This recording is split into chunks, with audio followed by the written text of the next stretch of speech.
Buenas, hoy leeré Canción de Navidad de Charles Dickens. El espectro de Marley. Para empezar, Marley estaba muerto, de eso no hay duda. El registro de su entierro estaba firmado por el sacerdote, por el escribiente, por el encargado de la funeraria y por el que presidió el duelo. Lo firmó Scrooge, y el nombre de Scrooge avalaba en la bolsa cualquier cosa que se le ocurriera emprender. El viejo Marley estaba tan muerto como el clavo de una puerta. Ojo, no pretendo decir que sé personalmente que tiene de muerto el clavo de una puerta. Yo me habría inclinado a considerar el clavo de un ataúd como el artículo más muerto de todo el comercio de ferretería. Pero la sabiduría de nuestros antepasados se vale de ese símil, y no la van a turbar mis manos pecadoras. Si lo hiciera, apañado estaría el país. Así que me vais a permitir que repita con énfasis que Marley estaba tan muerto como el clavo de una puerta. ¿Lo sabía Scrooge? Por supuesto que sí. ¿Cómo no lo iba a saber? Scrooge y él habían sido socios durante no sé cuántos años.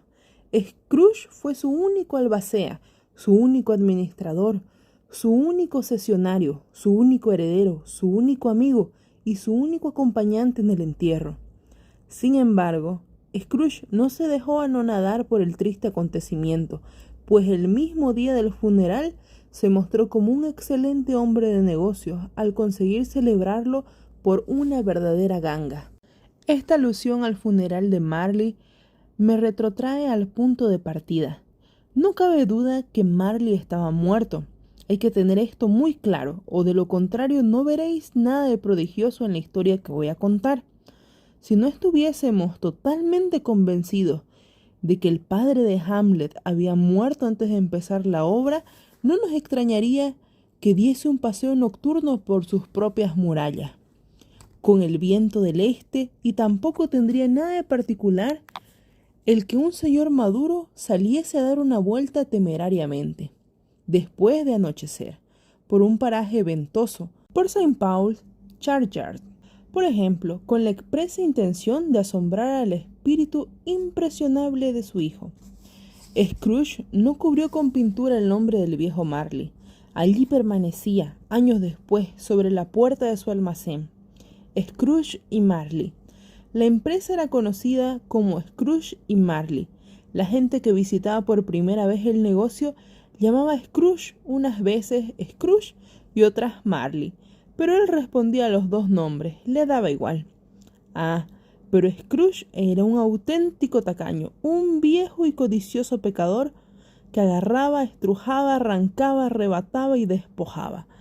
Era duro y afilado como el pedernal, del que ningún eslabón había logrado sacar jamás una chispa de generosidad, y cauto, cerrado y solitario como una ostra.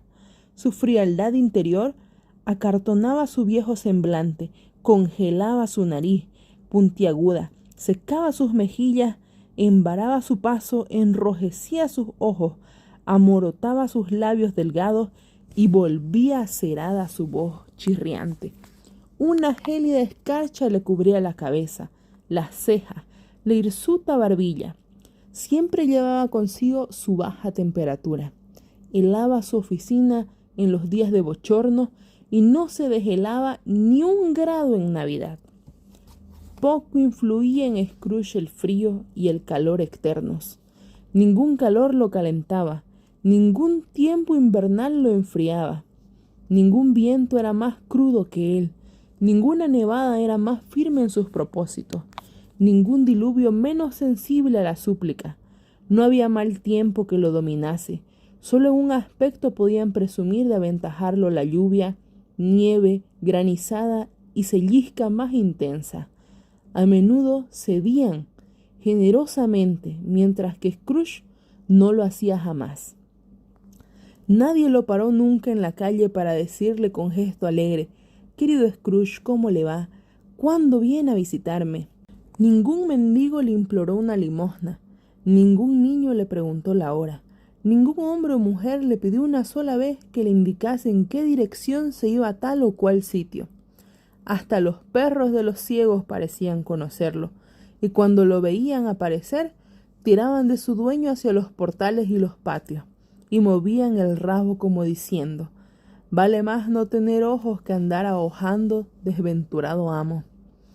Pero ¿qué le importaba todo eso a Scrooge? Era precisamente lo que le gustaba: abrirse paso por los atestados caminos de la vida, manteniendo a distancia toda humana simpatía. Era para Scrooge lo que suele llamarse el no va más de las delicias. Un día, el mejor de todos los días del año, el de Nochebuena, estaba el viejo Scrooge atareado en su oficina. El tiempo era frío, desapacible, riguroso, había niebla. Además, yo oía pasar a la gente por la plazuela jadeando, golpeándose el pecho con las manos, pateando el empedrado para entrar en calor. Los relojes de la ciudad acababan de dar las 3, pero ya estaba oscuro por completo. No había habido luz en todo el día, y en las ventanas de las oficinas contiguas resplandecían las velas como rojizos manchurrones en el aire denso y oscuro. La niebla se colaba por los resquicios y los ojos de las cerraduras, y era tan espesa en el exterior que, aunque la plazuela era una de las más estrechas, las casas de enfrente eran meros fantasmas. Al ver cómo descendía la nieblina mugrienta oscureciéndolo todo, uno podía pensar que la naturaleza vivía cerca y se estaba preparando infusiones a gran escala.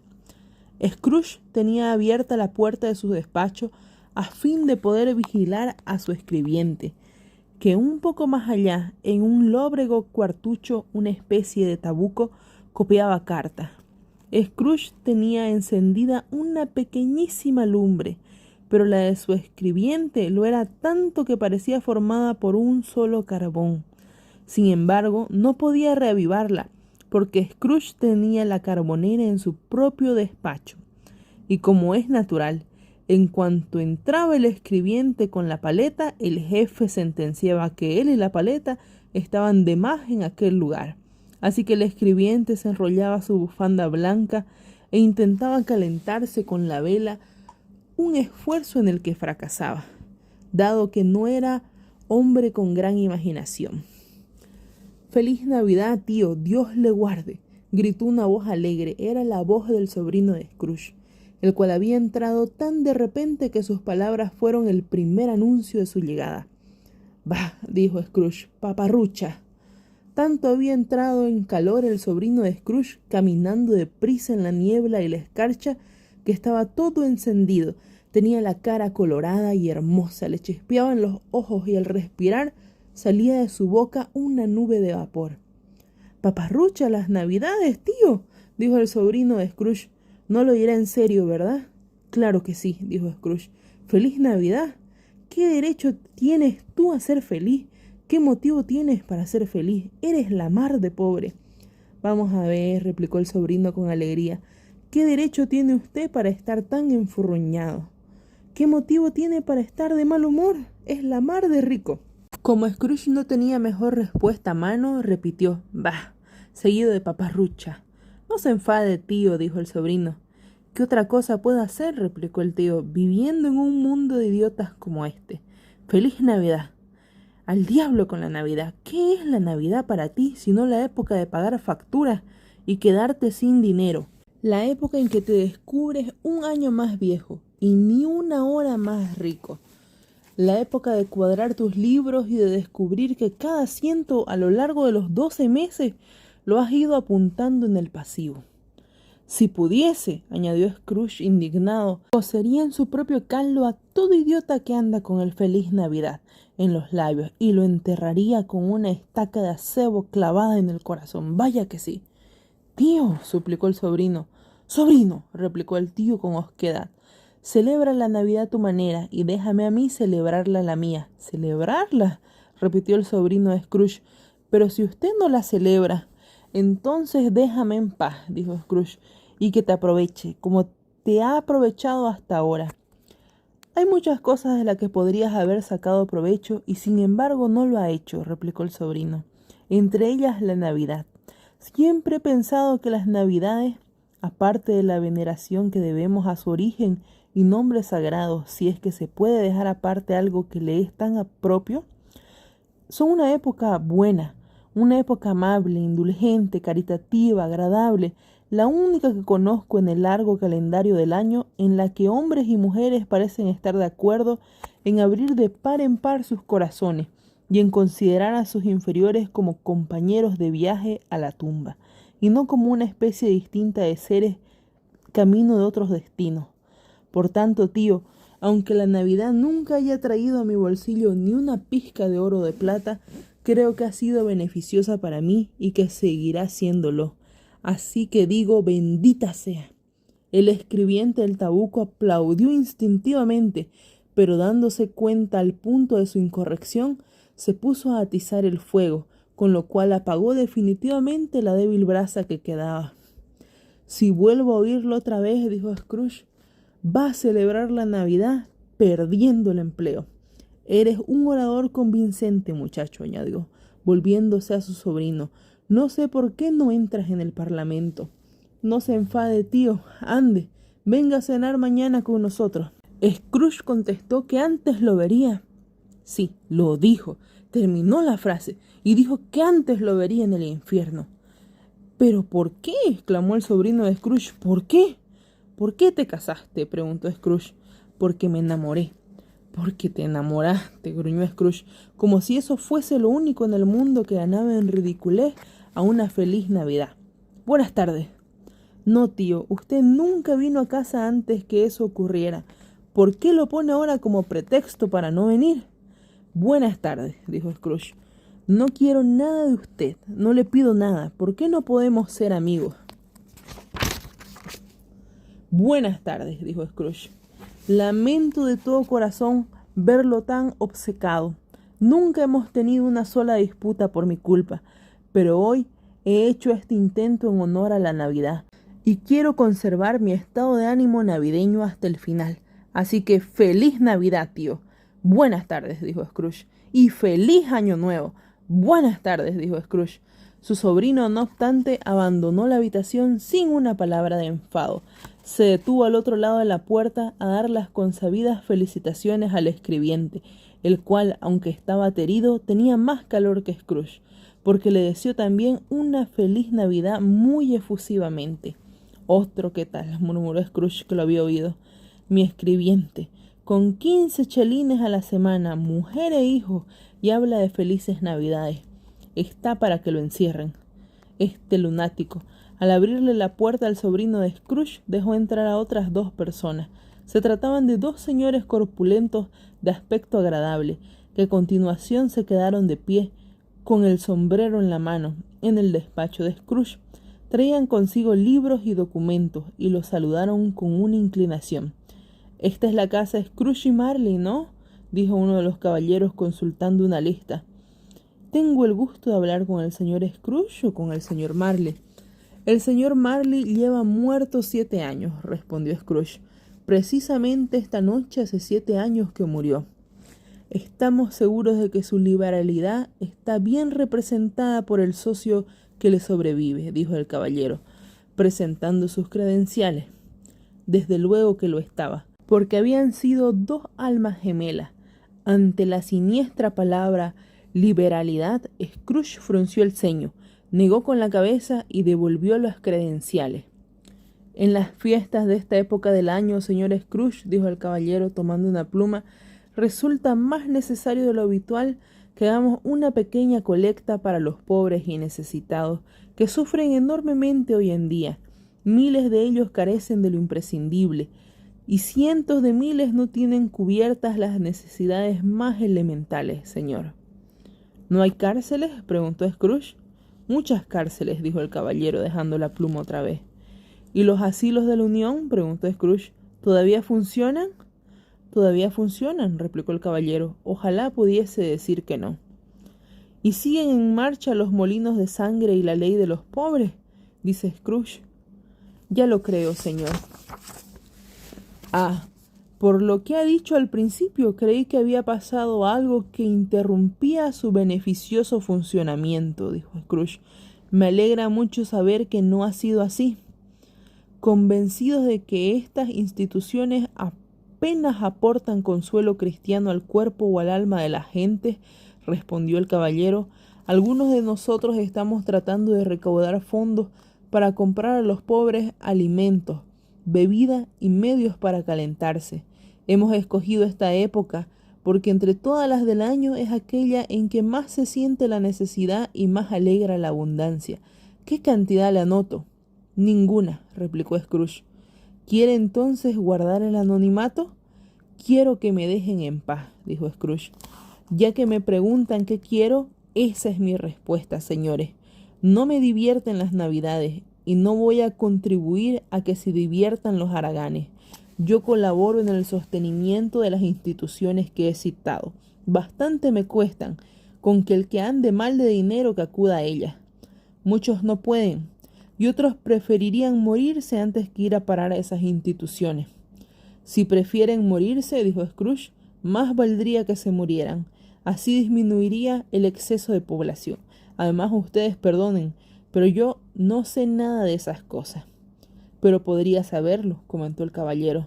No es asunto mío, replicó Scrooge. Bastante tiene un hombre con atender a sus propios asuntos para entrometerse en los de los demás. Los míos me tienen continuamente ocupado. Buenas tardes, señores. Viendo claramente que era inútil insistir sobre el particular, los señores se retiraron. Scrooge reanudó su trabajo con mejor opinión de sí mismo y un talante más optimista del que era habitual en él.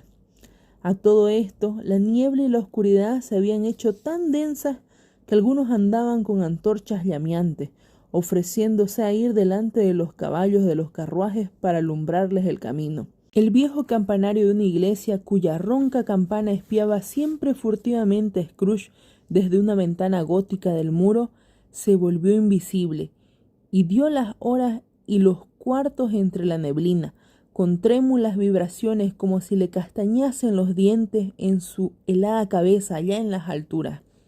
El frío se hizo intenso. En la esquina en que se confluían la calle principal y la plazuela había un grupo de obreros reparando las tuberías del gas. Tenían encendido un gran fuego en un brasero, alrededor del cual se congregaban un grupo de chicos y hombres andrajosos que se calentaban las manos y parpadeaban con la delectación ante las llamas.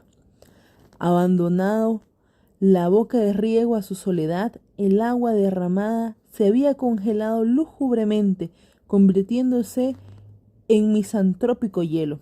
El resplandor de las tiendas, donde los ramos y vallas de acebo se ajaban en los escaparates al calor de las campanas, arrebolaba las pálidas caras de la gente al pasar.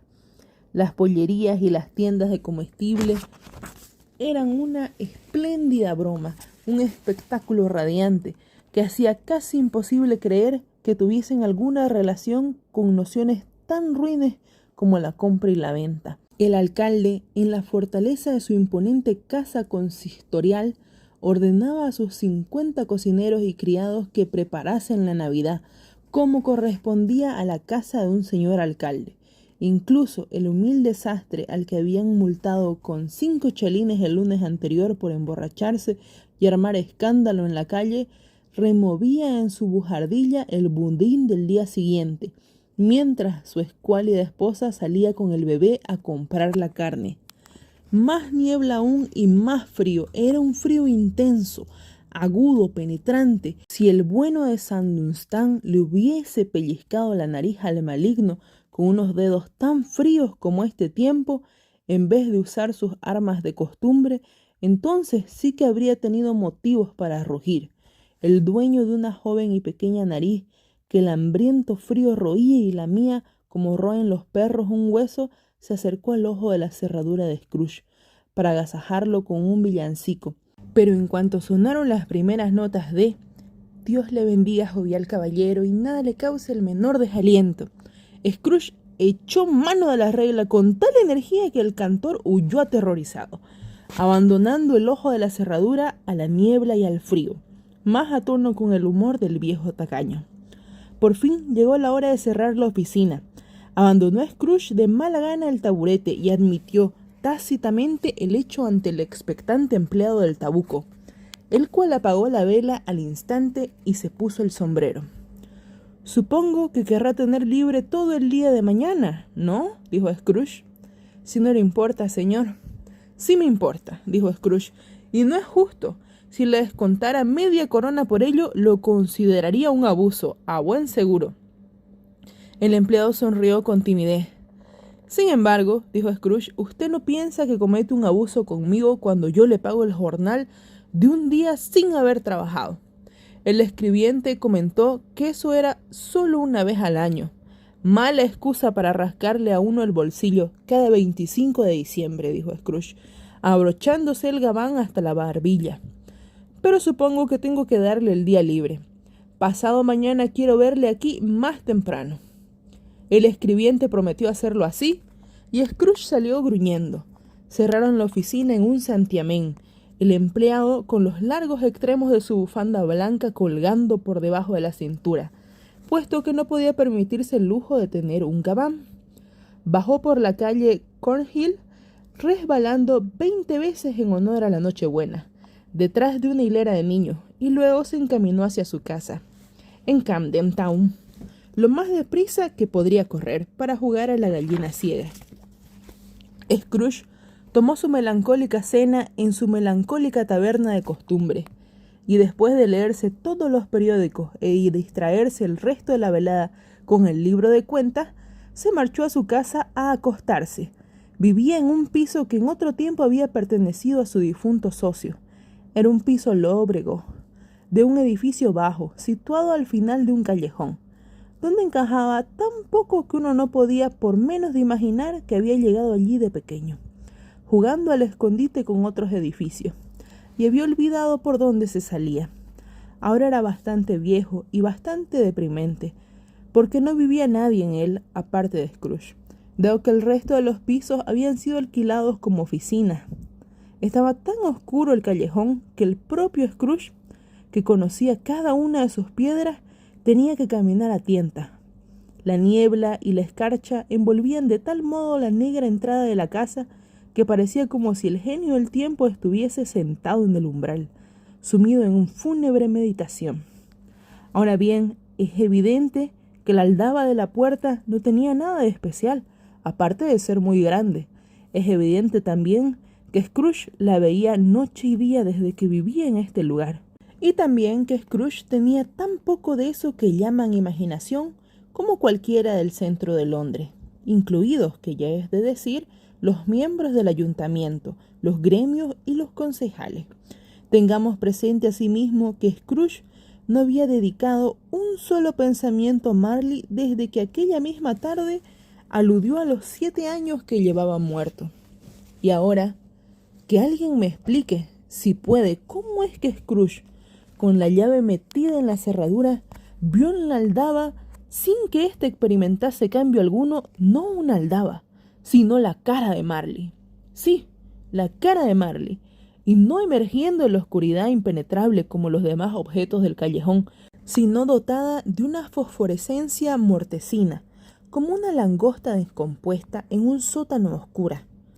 No se mostraba enojada o feroz, sino que miraba a Scrooge como Marley solía mirarlo, con sus espectrales lentes subidos sobre su frente espectral. Se le agitaban los pelos de manera singular, como debido a la respiración o a un aire caliente, y aunque sus ojos estaban muy abiertos, los tenía totalmente inmóviles. Eso y su color lívido le daban un aspecto horripilante, pero al margen del rostro, y como si escapara a su control, el horror parecía más bien hallarse en su expresión. Mientras Scrooge observaba fijamente este fenómeno, la cara de Marley se convirtió en aldaba otra vez. Decir que el viejo avaro no se sobresaltó o que su sangre no experimentó una sensación horrible que no conocía desde la infancia sería faltar a la verdad. A pesar de todo, echó mano a la llave que había soltado, le hizo girar resueltamente, entró en la casa y encendió la vela. Se detuvo en un momento de indecisión antes de cerrar la puerta y miró precavidamente detrás de ésta, medio esperando descubrir aterrado la coleta de Marley asomando hacia el vestíbulo. Pero detrás de la puerta no había nada, aparte de los tornillos y tuercas que sujetaban la aldaba. así que dijo «bah, bah» y cerró de un portazo. El golpe retumbó en la casa como un trueno. Cada habitación del piso de arriba, cada barril de la bodega del comerciante de vino pareció producir un eco distinto y propio. Pero Scrooge no era hombre al que asustaran los ecos. Pasó el cerrojo, atravesó el vestíbulo y subió las escaleras lentamente, despabilando la vela mientras subía. Continuará.